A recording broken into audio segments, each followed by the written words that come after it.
let's talk about proven tactics to boost sales and conversion at your fitness business. Welcome to Top Rated Gym, the podcast that helps ambitious gym owners build profitable and sustainable fitness businesses.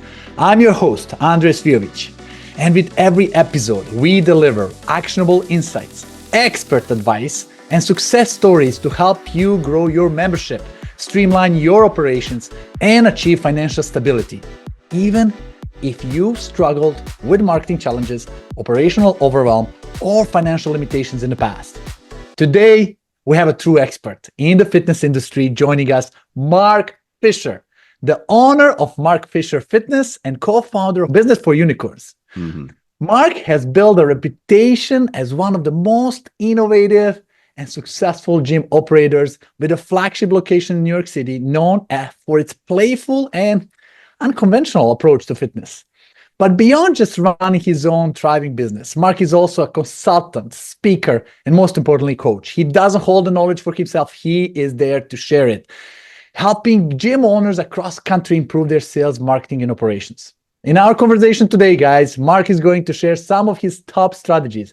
Hold your seats, pull over, get pen and paper to get those insights about boosting sales and conversion rates for fitness businesses. Whether you're struggling to attract new members, having trouble getting leads to convert, Mark has been there and he has proven tactics to help. Mark, with full joy, welcome to Top Rated Gym. Oh my gosh, glad to be here. Thank you for that warm intro. Man, you deserve it. Reputation precedes you. Let's talk about this challenging question. You mentioned the focus on sales and conversion. Yeah. What are some key elements of tactics that separates high performance gyms from the rest of them when it comes to sales? Oh, I love this. Let's dig right in. So the first thing that I do when I start with people, which I do think this is a big distinction between gyms that are doing well and gyms that are struggling. You know, and Andre, to people like us, it's maybe a little obvious, but for some of your listeners, maybe need to hear this. It is curate until your list of contacts. Okay. So what happens is, as a gym owner, you need to talk to leads, right? And it makes sense. A lot of gym owners think that what they need is new leads. And listen, new leads do play a role, right? There's a time and place for generating new leads where people that didn't know you exist find out about you, and then optimally at some point they raise their hand to take some action with you. And we'll maybe put a pin in that for now, because those are a different set of skills which you will also need. But the very first thing that most people benefit from doing, if they haven't already done it, is organize all of their existing contacts. Because at the end of the day, your audience, the people you already have a relationship with, that already know you and like you and trust you, are people that it's great to be in dialogue with and occasionally make offers to, because then these people are part of the pool of people that could raise their hand, take some action. So when I'm thinking about this, like really getting the weeds about what we do, usually what I'll have people do is do an exhaustive analysis of all the places they have contacts, right? You're looking at your personal email account, your business email account, maybe even through your cell phone, maybe you look through even through your Facebook friends, your Instagram followers. And if you have one, to state the very obvious, of course, if you have a booking and billing platform, all those people are explicit professional contacts. Now, if we want to segment, I would encourage that you do, and I'll share in a moment why I think this is important. Your big buckets, of course, are going to be your current clients, your former clients. Then they're going to be what I call your never been clients. And that can be, these are all the people that haven't done the substantive thing, right? So maybe these are people that are a member of your audience. Maybe they've opted in on the way to come in for a trial, but they didn't wind up signing up. Maybe they even did something very small with you, but you wouldn't consider them a former client. I think that distinction matters because, as we'll move to in a minute, your messaging, the way you communicate with people that have been a member, that you have that type of relationship, is different than this bigger bucket of what I call the never been clients. Now, here's the thing. If you are newer gym owner, the biggest missed opportunity I see is not talking to your existing personal relationships. So it's interesting. I looked this up. I don't know if this is to be believed, but Google says the average person knows 600 people. Now, I'm not suggesting that you're going to start hard spamming grandma with some sort of like high pressure sales tactic, but understand that if there's somebody in your area, particularly again, if you're a gym owner, you have a geographically constrained business, your goal is to be 3 Mile famous. We want to obliterate obscurity. We want everybody to know what you offer, how you help people, and what they should do if they want to work with you.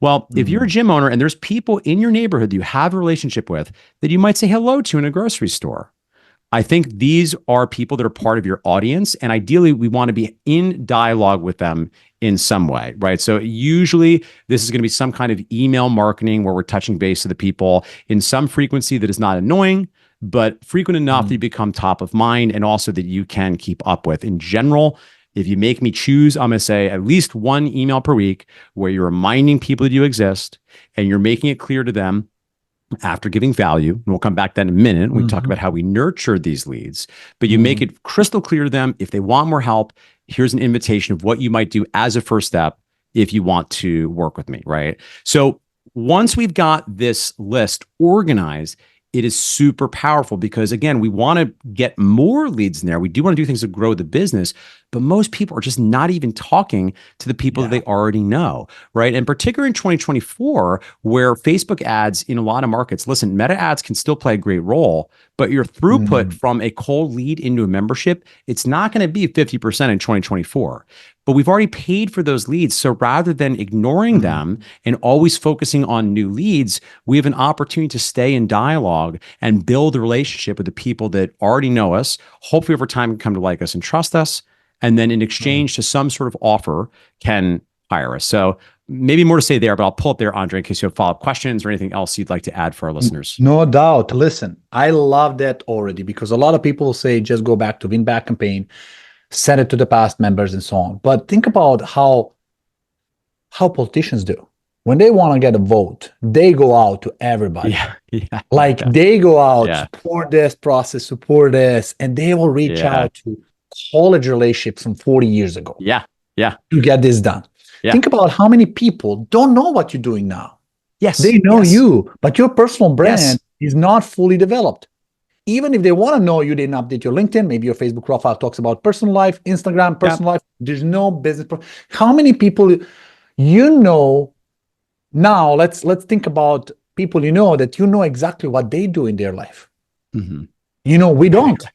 Sometimes even grandma doesn't know what the heck we are doing. Precisely. You know, like our circle of friends don't know what we are standing behind. What's the outcome value, life-changing service we are providing to the people. They're changing health and life and energy and a future. Think about just posting those case studies, searching and educating your sphere of group. We are not talking about selling them. You're selling them on the knowledge of who you are so they can teach others about you and maybe refer your business as well. It's so big part. And quite frankly, if you export your Google contact database, I bet everybody, if you go now, if you're using Google or Apple, see how many contacts you have. When I scroll my phone, I lost my phone. I have like 6,000 contacts in my phone. You know, 11,000 people in my email list. You know, there's a lot bigger list of us not knowing what opportunity is. This is such a powerful thinking, man.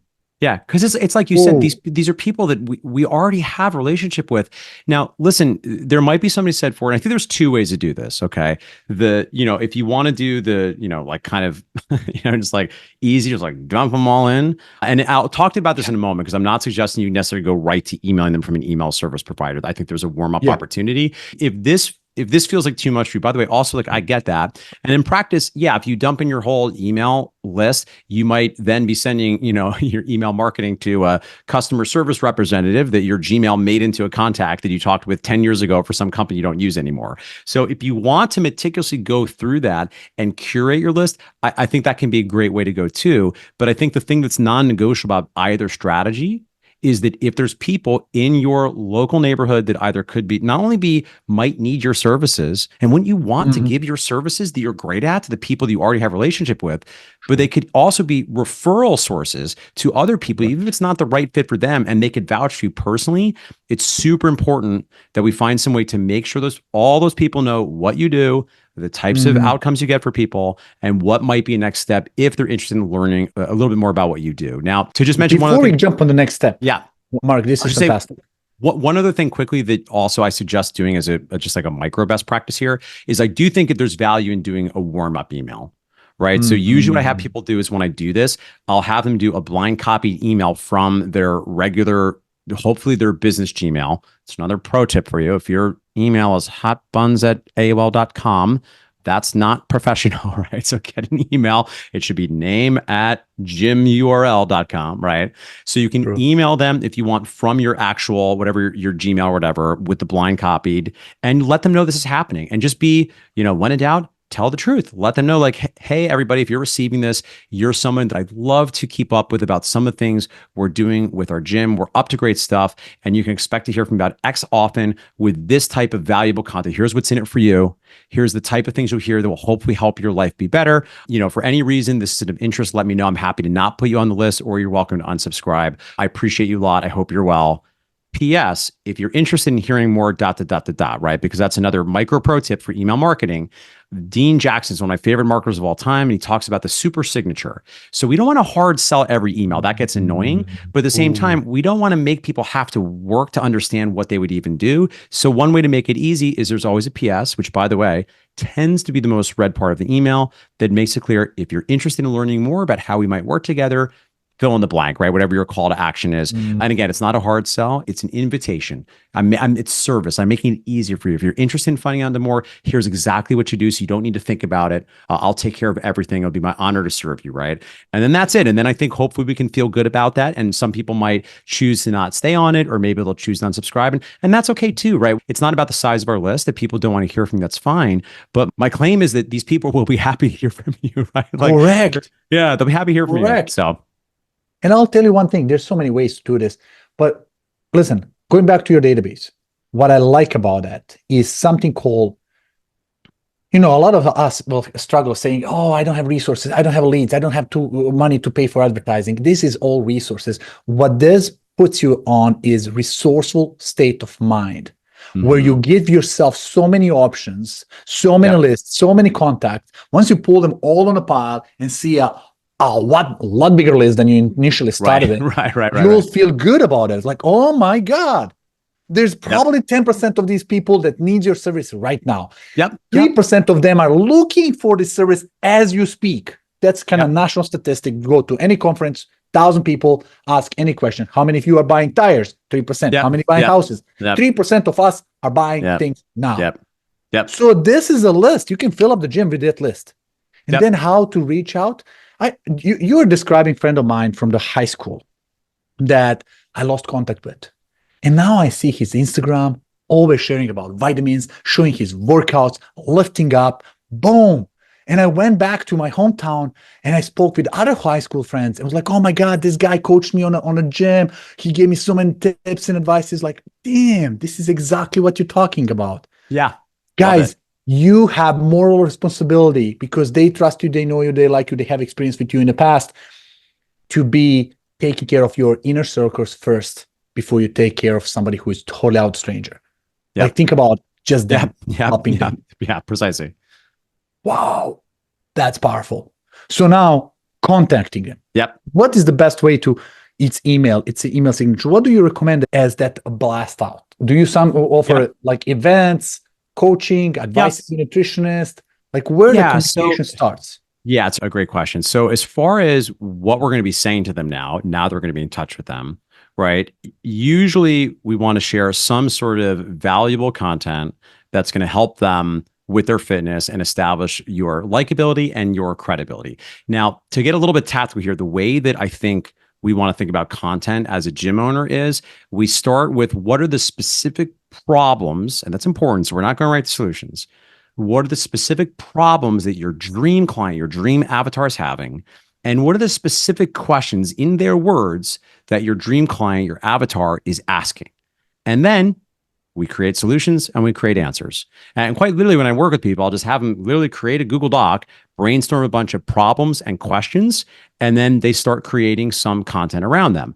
And I would note briefly, this strategy, I think also, even though the mechanism, the types of delivery, the content itself is different, this works for email marketing and for social media marketing, right? The same thing for Instagram. Now, the format's going to be different.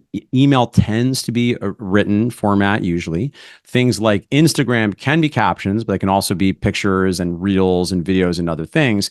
But the same strategy will be helpful for educational content. Now, I would note, when I think about content and what builds value, it's important to say that education is, I think, a big piece of it. And I think as a gym owner, that's the tent pole, right? Because people want to know, are you credible?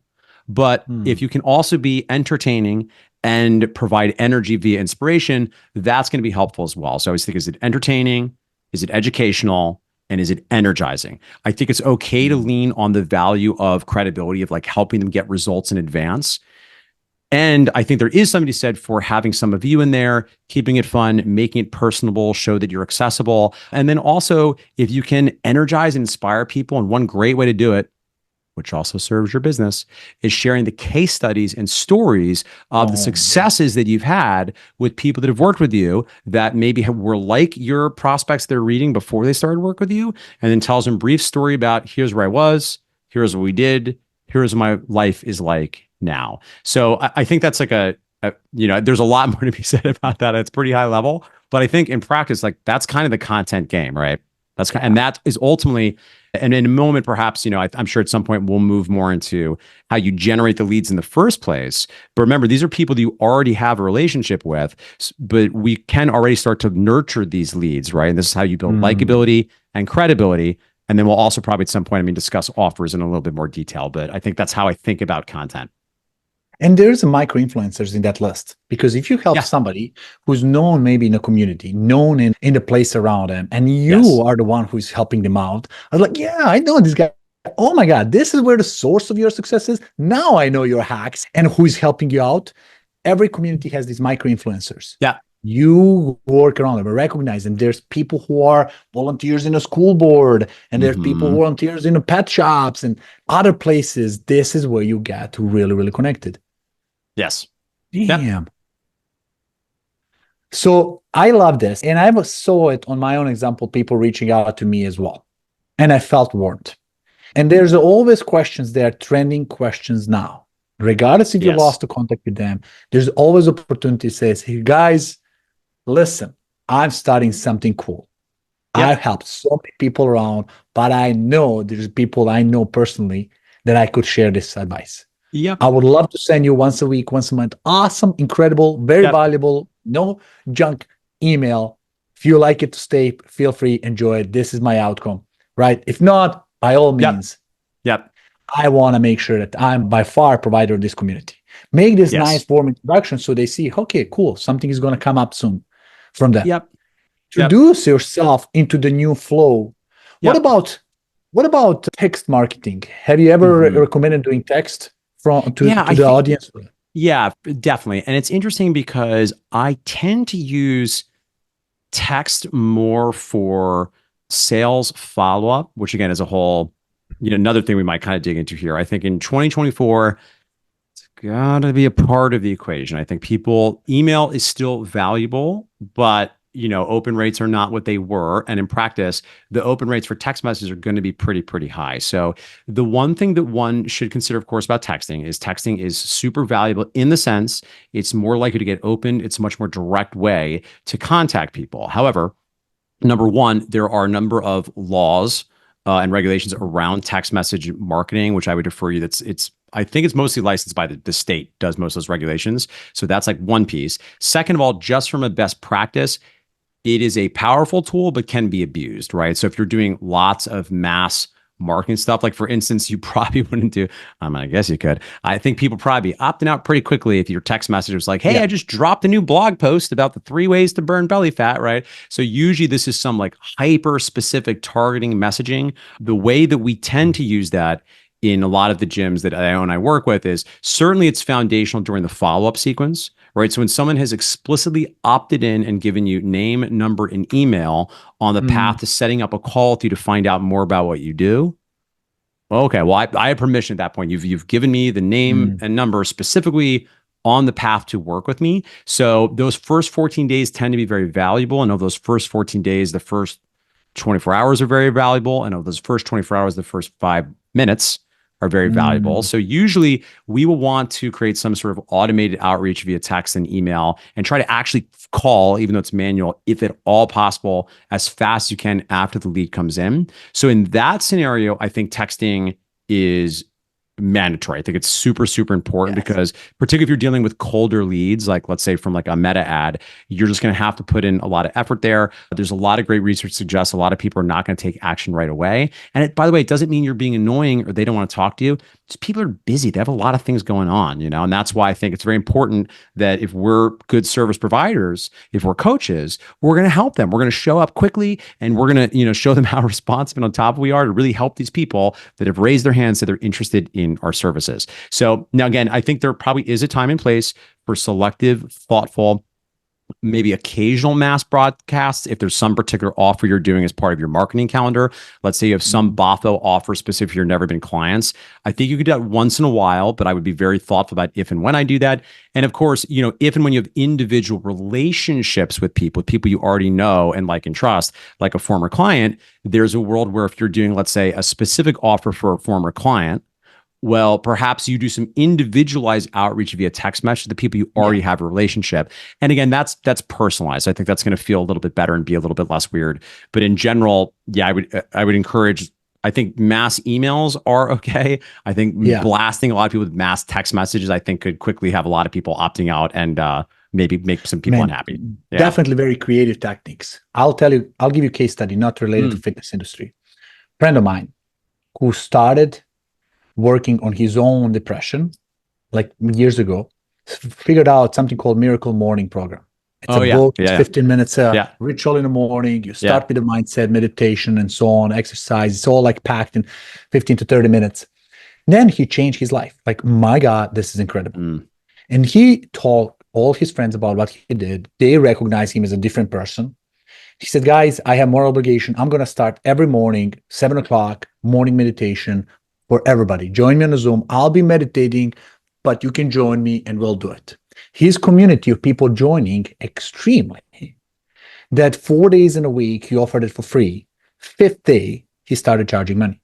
I was like, I'm going to do something special 5th day. We'll be doing on a Zoom because we cannot. It was like tens of thousands of people joining it. He got 3,000 people to join on exclusive Friday event because people don't for $9 a month. So put the math together, 3,000 times $9, it's almost like $27,000 a monthly recurring revenue for 1 hour a week time. Now he's a speaker at his own conferences. He charged $3,500 to go for a 3-day workshop. Boom. Epic.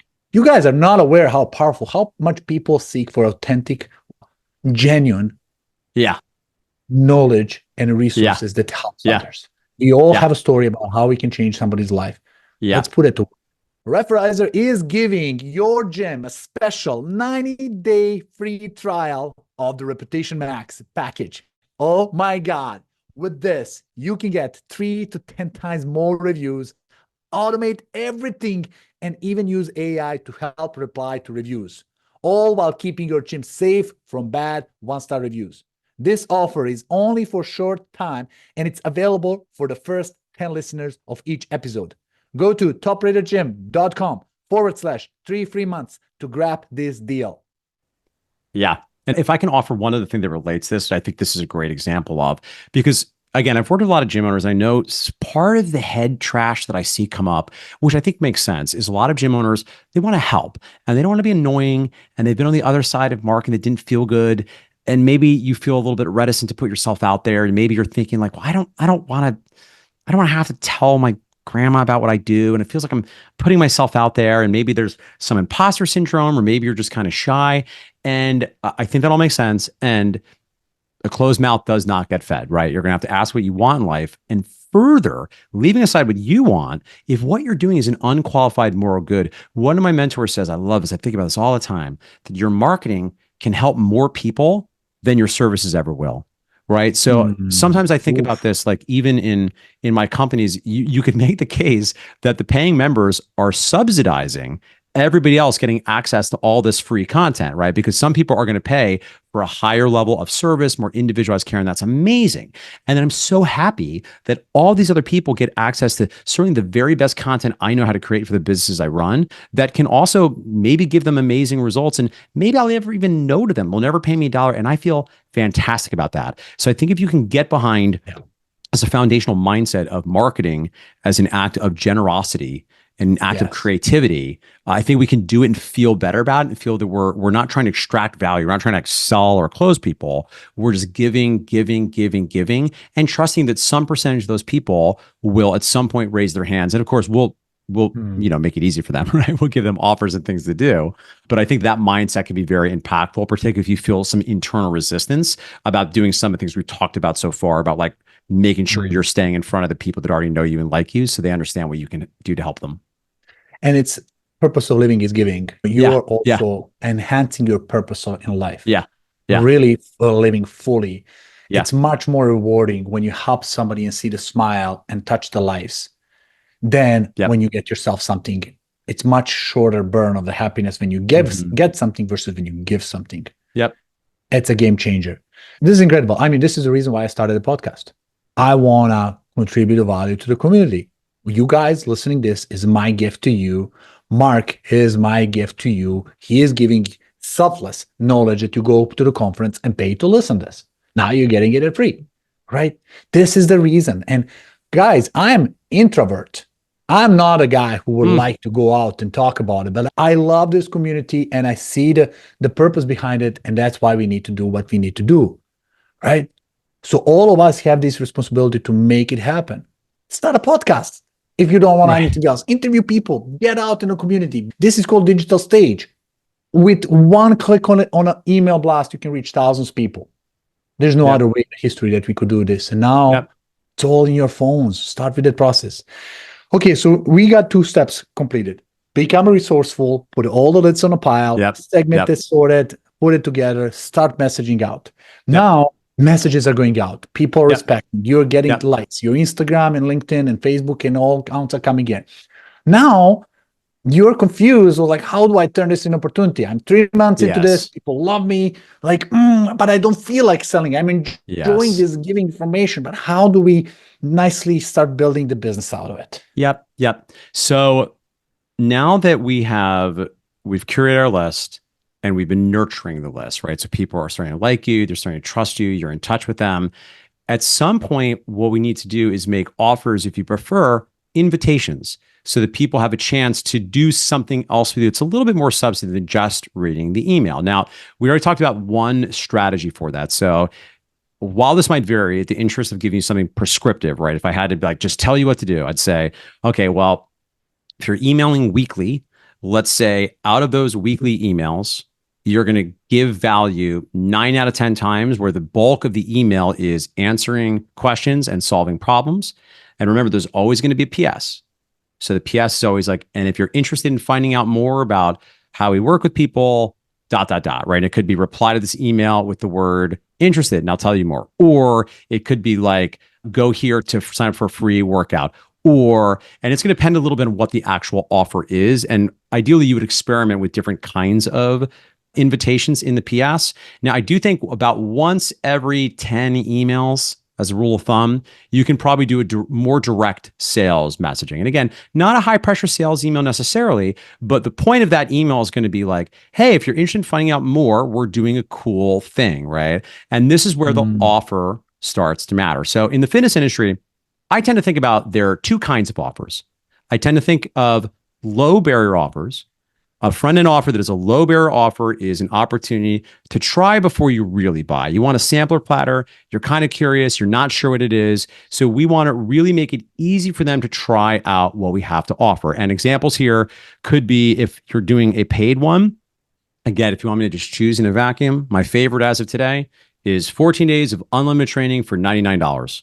That'll work great if you have large group, small group, open access. It's not too high of a barrier. It's under $99. It's 14 days, so it's not too long for them or you. And for people that are like, I just want to try your workouts, it's a pretty accessible way to do it. Now, if you want to lower the barrier further, you could do a free workout, could do a free week. If you do sports performance, you could do a $99 paid assessment is probably my favorite one there. Though you could do a free assessment or free consult, again, depending on your model.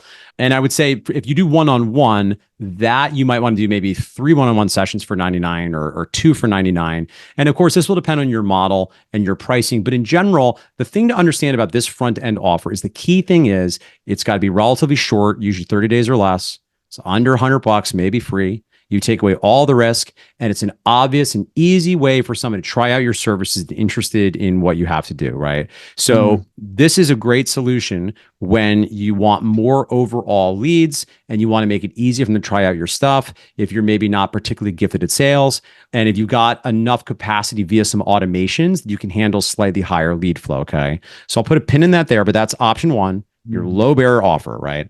Option two is the defined endpoint program. So this is, instead of try before you buy, this is, we're promising a benefit here. We're promising an outcome. It's a promise you can taste and touch and point to. Classically, these were related around fat loss that may or may not make sense based on your avatar and based on your market. But usually this is still going to be a front-end offer. It might be the first thing you do, but now the first thing in practice you're usually going to do is a sales conversation, because in most markets, even if it's 6 weeks, it's going to be $4.99, $7.99, $11.99. I mean, you can charge a fair amount of money for this, because unlike the low barrier offer where people are just trying some workouts, in the defined endpoint program, we're promising a solution, right? In either case, we're focusing on the benefits and the outcome the person wants. But the low barrier offer, the benefit and outcomes are this: come try some workouts. The defined endpoint is the benefits and outcomes are this: I will get you the benefits and outcome, right? And you're usually going to need to bolt on some accountability nutrition part. You'll need to have real coaching involved in this. This is not like a hands-off, like you don't have somebody spend $1,000 for 6 weeks to be like, all right, well, hope you enjoy the workouts. We'll see what the goes, right? So you need to build in a lot of support in this kind of program. And again, I think to contrast to the first one, I think this is great if you either want or need a smaller lead flow. This can work good if you're gifted at getting on the phone and selling people, because again, you're usually not going to sell $1,000 program off a website if they don't know you. Or email. Yeah, right. Even if you've done a great job building that relationship, most people are going to want to talk to you before they make that kind of investment, right? Now, to sort of close the circle here, those are the two different buckets of front-end offers, right? So whether you do a low barrier offer or like a challenge transformation, you're still going to want to move them on to the next thing, because what we're not going to do in most situations is sell a 12-month commitment right off the gate, sight unseen. Though you could do the first month if it's canceled at any time.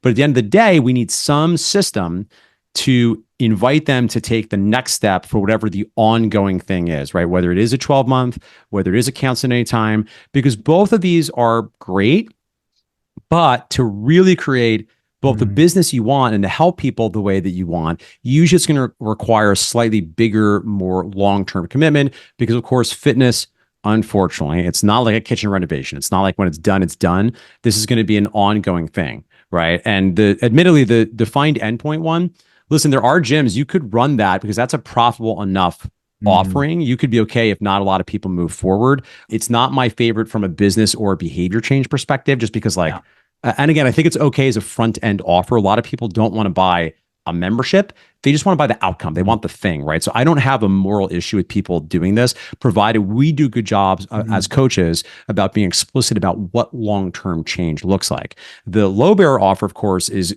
in business land, sometimes it's like a loss leader. You're basically losing money on it, but you trust that I'm good enough. If I get you in here to try it out, you'll move forward. So I think those are, as a gym owner, you'll need to decide which of those offers feels most compelling, and each of them will have a different approach, I think, to how you make the offer.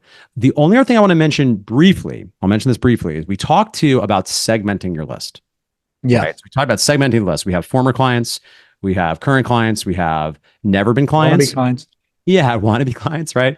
So I think it's important to have an evergreen offer that's always available, right? So if I go to your website, it needs to be immediately obvious, okay, well, what do I do next? So I'm interested in working out with you. And in a vacuum, I tend to prefer the first thing you do is book a free intro and get on the phone call, because then whatever the next thing is you do, whether it's a low barrier offer, a premium price program, that's the first thing you do, right?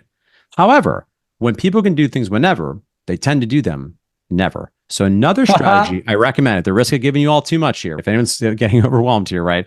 Just go turn it off now. Just go back to the beginning. Just do that if you need the contact database. One thing at a time here, okay? Yeah. But if you're feeling good, you got capacity here, or let's say maybe you're doing all these things where you're, all right, Mark, I'm doing all these things. What else should I do? Well, I think when we think about your marketing calendar on a quarterly and yearly basis, there's an opportunity to do specific time-based messaging and time-based offers to people that are already in your world. So there should be something that's always available that can do anytime But when people can do things whenever, they sometimes do them never. So an example here, to give you a really, really simple example, okay? Let's say people can always do $99 for 14 days of unlimited training. Well, let's say maybe every 8 weeks, you do a different kind of offer to your never been clients that have raised their hand, that have said they want to work with you. They have not declined. You just couldn't get in touch with them because they were busy. And who knows what happened? Their kid got sick.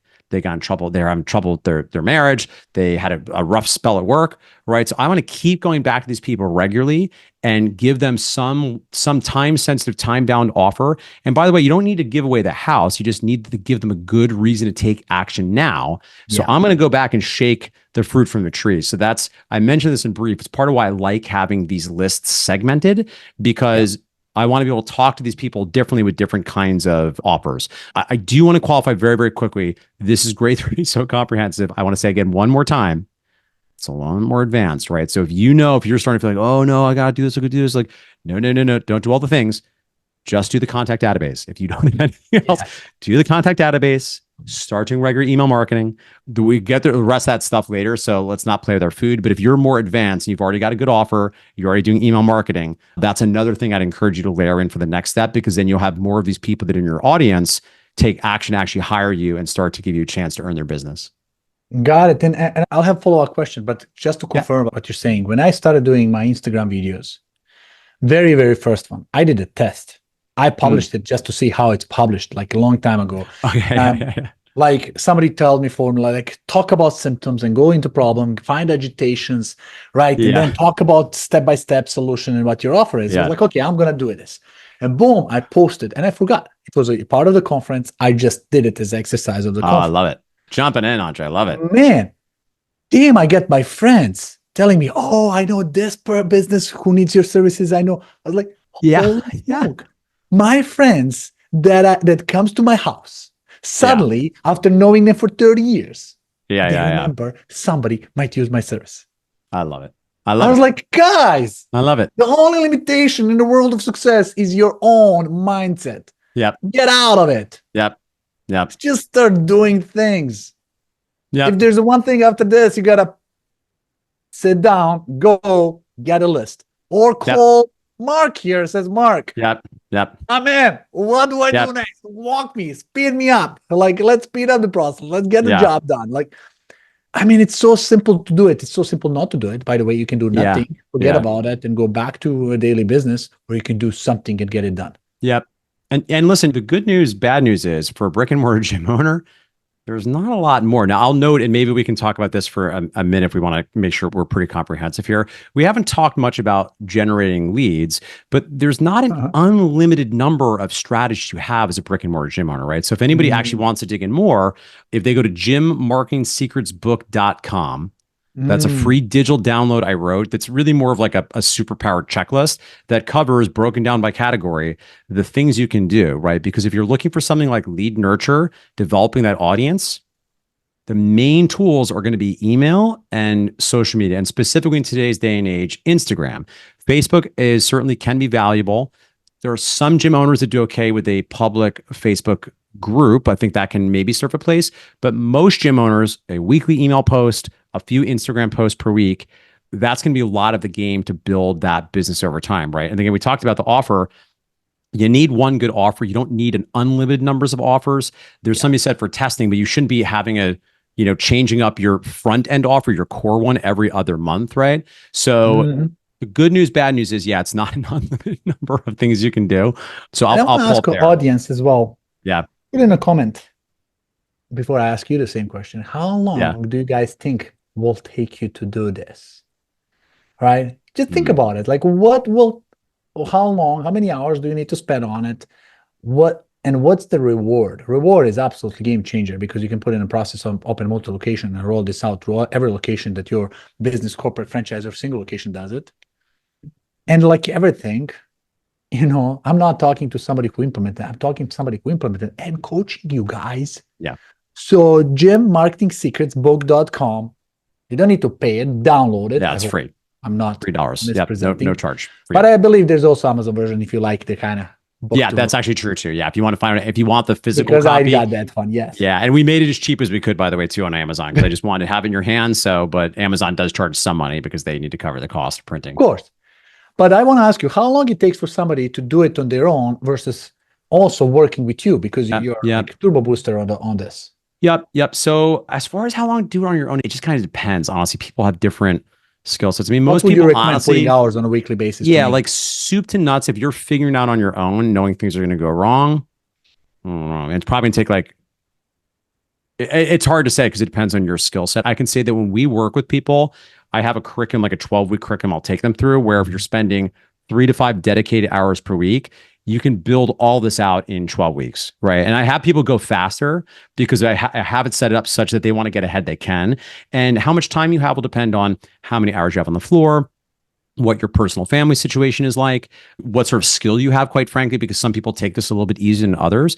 But the other thing I want to mention here too is this is learnable stuff. So if anybody here is feeling a little like there's like all these things I can do, and in particular, because I work with a lot of trainers that opened up gyms, right? I imagine we have a large audience here. I'm also, I also like that we just dug right in here. But one of the things too that I did as well is I'm a franchisee, right? So I own one of the gyms that I own. I have another business that's just opening up units of an emerging franchise brand. And you're also investor in the brands. Yeah, precisely. So in that world, then you do have, business people that open up gyms, right? So I have friends that are business people that opened up gyms, usually franchises. But I got to tell you, again, I imagine some of the listeners listening here, if you're a trainer that opened up a gym, you my people, right? Because that's where I want to start it. And I want to share because I know sometimes this stuff, you either feel icky about marketing, you're not interested in it, you don't like to do it, you just love the training, but now you've opened up your space and now you have overhead and you want to not feel like you're stressed about money all the time and you're good at training, but you want to help other people. If you feel overwhelmed about marketing, you can do this. There's a finite number of things. Even in that book at gymmarketingsecretsbook.com, I think there's like 17 different things, 17 different systems overall. It's not an unlimited number of things. Listen, obviously, I'm biased. I think it's better usually in life just to buy speed and have somebody give it to you as a series of sequential to-do lists in an order that makes sense, because you do have to decide what order you do things in. They're better students, understanding what goes 100%. into the material. Guys, 100%. this is the intro, like a gym. Yeah. You have your members. They can work out without you. They can run on the street. Yeah. They can lift up the body against the floor. But results are there when you have somebody who you account to. Yeah. And I think similar to the gym, our best clients, I think it's such a great point, Audrey. The best clients are the ones that are also like on fire to learn the thing. Yeah. So, another like little pep talk for you, be your best client, right? Just decide, right? It's very cliche. It's like very Brian Tracy, right? You read 5 books on anything and you'll be like one of the best in the world if you just commit to it. So if you need better results at marketing, I suspect if you're listening to this, you either know you could be doing better and maybe you're really struggling, or some of you I know are doing amazing. That's why you're listening to the podcast, because you've taken this to heart. But I would say if you want better results with the marketing in your gym, the first step is just commit and decide you're going to be an expert at it. You're going to listen to podcasts, you're going to consume books, you'll hire coaches if that's what it takes, and you will commit to whatever it is, because again, it's not a skill set. I think going back to your great question, Andre, this shouldn't take you 3 years to learn how to do. Yeah. Right. If you're like in your success. If it's a third year in, you're like, I can't figure it out. Yeah, that's precisely it. Right. Because, I think about this a lot too, because on the one hand, there is a law of the farm. Right. So we can't sow the land we have not tilled. Right. So the law of the farm means there's, outside of meta ads, and even then they're going to take a couple of weeks and they're going to be expensive, and you better know how to follow up because they're not easy leads a lot of the time. A lot of the strategies for gym marketing, they're not overnight on the one hand. Yeah, on the other hand, if you're listening to this and you've had a gym and you're thinking, okay, well, this is my 3rd year, I'm coming to my 4th year, still haven't really been paying myself yet. I love you so much. I want to push you. Like, that's actually not acceptable. You can take too long, and life is short, right? Tomorrow is not promised. So I really want to, with love, I want to push you here. If you're not taking this seriously, if you've not made the decision that you're going to become an expert on your gym's marketing, if you want to have more success and more revenue, more clients, that would be a good mindset to adopt. It is. Invest in yourself, guys. When I started podcast, I started a different podcast. Many of you know it, called Muscle and Money. And I hired a coach, performance podcast coach. I put the money Yep. towards it. It was Yep. 150 questions. I had to answer it. It was like probably quarter long process, weekly commitment meeting. They give me the process, questions, video. I answer it and we meet together and everything changed. Like there's 15% from my original plan now in this podcast, and everything is totally to the name. Where we reframed the name, we reframed a list of the guests, we reframed everything. And knowing somebody, Tony Robbins talks about speed of implementation. You can try and error for 50 years. Experience will get you there. But you can also research and in 5 years do what somebody does for the whole life. But there's a faster, cheating way, I gotta say it. It's moderate success. Freaking, there's a formula, apply it, get same results. Yes. Right. You guys know this in the gym. There's no science this. And I'm not saying here for everybody, Mark is my friend and guest, and I would love you to take on it. But this is not only resource. Unless you're investing in your education, 100%. Your knowledge, your resources, conferences, putting money towards your brain and action from proven tactics, not some newbie guy who just started. That's also good. Yeah. But if you want to support somebody, just invest in yourself. Yeah. You will see the outcome. Yeah. I'm doing your favor, guys. I'm sourcing resources for you so I can keep my own credibility for you as well. My goal is for you, just invest in yourself. Invest in the knowledge, invest in work. Investment means cash, but investment means time. You get 3 ideas, put those 3 ideas in place, and it's going to work. Speed implementation. Do what is on it. Yep.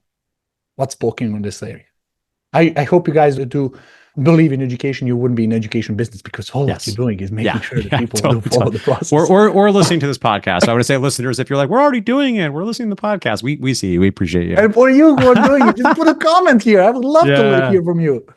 Right? These are cool. It's really unique strategy. They're so simple. Sometimes the great thing is just in front of our eyes.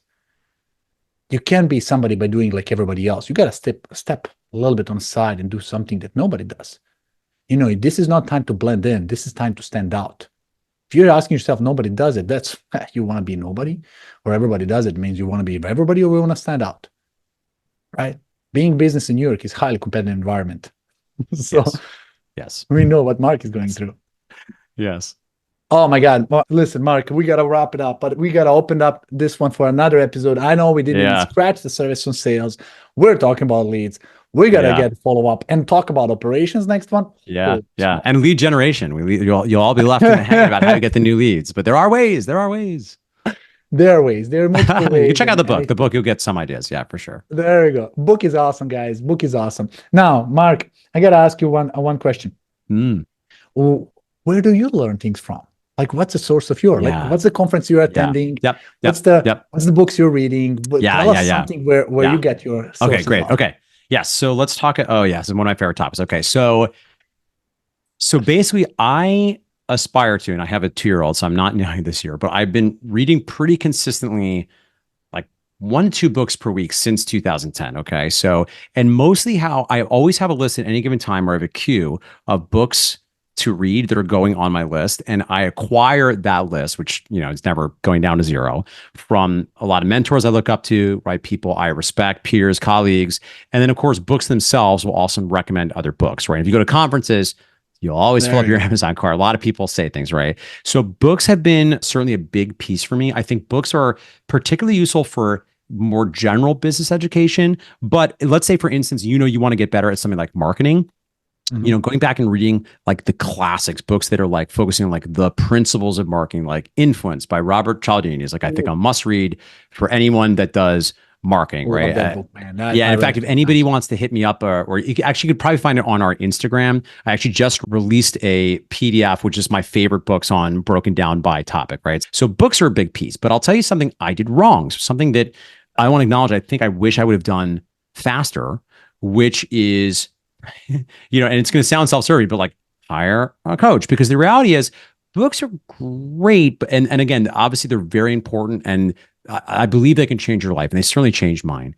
But having an outside eye look at what you're doing, and somebody that is a specific expert also in your niche, because one other amazing resource is like this podcast. And this is relatively new, because understand, when I opened up my gym, there were not gym business podcasts.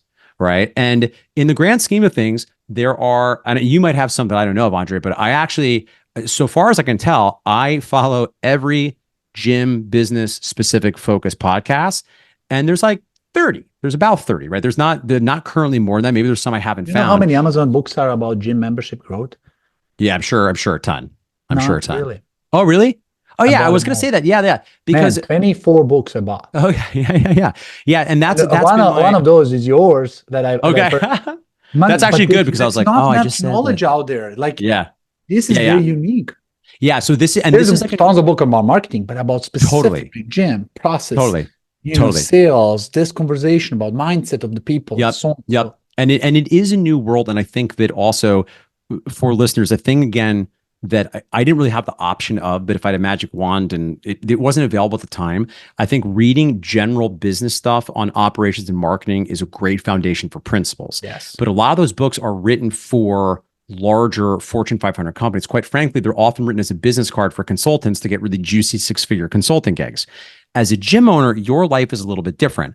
So although clearly we have work to do to like get more books written about it, the advent of podcasts like this, I think is so powerful because for the first time ever, you can get access to niche specific information on not just marketing in general, but like what do you do to market a gym, right? And I mentioned coaches as well. The fourth thing that I have found to be completely irreplaceable is going and attending in-person events, right? And I know in 2024, it's maybe a reflection of me being a little What's bit your older. favorite couple events? Like I know you're on the road all the time as a speaker. Yeah. So you see other speakers. Yeah, totally. What would you say like top 3 maybe events or couple? I have a few. Yeah, certainly. So every year I've been fortunate to be a speaker on the Perform Better Tour. So if those are not familiar, that would be a good mix of a lot of trainer information, but also some stuff on the business of fitness. I'll give a shout out to my buddy Luca Hosevar. This past weekend, I was at the Vigor Ground Fitness and Business Summit, and that was a really, really, really special event. Another one at the risk of, again, being biased, I think it's pretty good, is Business for Unicorns throws events twice per year that are specifically for gym owners on the business of running gyms. So those are just some examples. And I think the other thing too that, Andre, I'm sure you know, but for anybody thinking about taking this seriously, the pro tip about events are the stuff on stage is important. The stuff in the hallways is life-changing. So you'll learn awesome things on the stage, and there's no way to quantify the. I'll put it this way. Yeah, the benefits of people I've met at those spend 10 events. years perfecting stuff, and they get 1 hour to present. Yeah, so they'll condense everything that's best. Yeah. But what most of business owners, including myself, did in the past are doing a mistake. They go on a conference, they spend 3 days, and they go back to daily life right after that. I now take 3 days after as days smart to say digest. I take 160 pages notes. I take my tablet. I screenshot. I'm packed with notes, but I have so many to-dos and assignments. Who in my team will do what? I was like, I gotta make a quarter project out of this conference, because if you don't, it's like you've never been there. If somebody takes my laptop or notes and away from the conference, it's like I've never been there. Yes. Put your time to implement these things, guys. Yes. Implementation is the power. Knowledge is nothing. Yeah, I love you're talking about quarterly planning is my love language. Quarterly planning, operations. Exactly. I also love that you took days off too. I think that's another thing too that's an interesting dynamic, because obviously you need to work hard. But one program I was involved in too, another thing that some people consider may or may not be the fit for them, is strategic coach. So I'm just finishing up my 3rd year. It's a very old executive coaching program. I think it's 30 years old. Incredible program. And one of the things you participate on, or is your program? I'm sorry? Is it your program or you participate in? No, as a coachee. I attend as a student. You attend as a student. Yeah, really. Again, I think that it's over 30 years old. So it was one of the first executive coaching programs. And there's a lot of models and they're valuable. But one of them, you reminded me of this, Andre, about like the diligence of taking some time off to let things digest, like make lists, is the importance of having free days, of like giving your brain, particularly as an entrepreneur, right? We're creatives. And on the one hand, we need to be willing to go hard and work, but there's something also to be said, if I can be so bold to say, like, we're artists of giving our brain time to sort of put these pieces together. And then, as you mentioned, I think it's another great point. How do we operationalize this? Because you're right. Like another challenge at conference, you go to the conference and you write down fun facts and then don't do anything. That will not serve Actually, you. the power. That will not serve you. Yeah. Yes, indeed. No doubt, guys. And thank you for these resources. Honestly, you always over deliver. I asked for one, you gave me 17. I'm sorry. I can't help myself. But Yeah. it's a great thing, man. Now I'm gonna wrap up with a final question. It's sad to say, guys, this episode is coming to the end. I know Yes, you could sad. listen more, Sad. but we'll bring Mark again. People are now wondering, like, how the heck do I find more information about Mark? How do we get in touch? Yeah. How do people find about you? I know you share the website. You have offer there, and you have instructions and a free downloadable book. Yep. You can get the free stuff. So businessforunicorns.com is our website. If they want to follow us on Instagram at Business for Unicorns is definitely the place to go there. And if you want to reach out to me directly, you can email me at mark@businessforunicorns.com. Boom. Repeat it one more time. Mark. Yep. mark@businessforunicorns.com. Guys, if you got it, this is the place to go. Say hi. And I'm going to get my green screen out of the way and get your book here. Oh, wow. Oh, gosh. Guys, this is it. Honored. I want you guys to go and read it. It says marketing a gym can be hard, but it's a lot easier when you have a plan. So true. If you fail to plan, you plan to fail. True. Make a plan, whatever that is. Make a quarter of success, quarter game-changing process. This is the way to go. If you don't learn, if you don't invest in yourself, absolutely nobody will. That's the only thing that nobody will ever take from you. Why do you think the freaking bankruptcy law protect everything but not student loans? Because they know that knowledge stays with you. Think about that. It's an investment that lasts forever. Goes generational. Mark, I appreciate you, buddy. This was incredible. Like always, you over-deliver it. Thank you on behalf of this community and everybody who is listening. If you guys have a question for Mark, put it in the questions around the podcast, wherever you're listening this on YouTube or podcast, Spotify, iTunes, we're everywhere. Mark, it was a pleasure to have you. Thank you for being here. True honor. Thank you so much. And for you guys, you know what to do. Click share for everybody you know who is in gym, and click like and subscribe. Let's make this word spread out and words of wisdom for gym ownership and gym guys who you doing incredible job. This is the community that is really here to help you. So click like, share, and subscribe. I'll see you soon. If you are a gym owner looking to become a top-rated gym in your area, visit topratedgym.com and grab our free 30-day reputation boost. That's topratedgym.com. I'll add it to the show notes for you. Don't forget to share this with your friends. Stay strong, stay motivated, and keep pushing your gym to the top.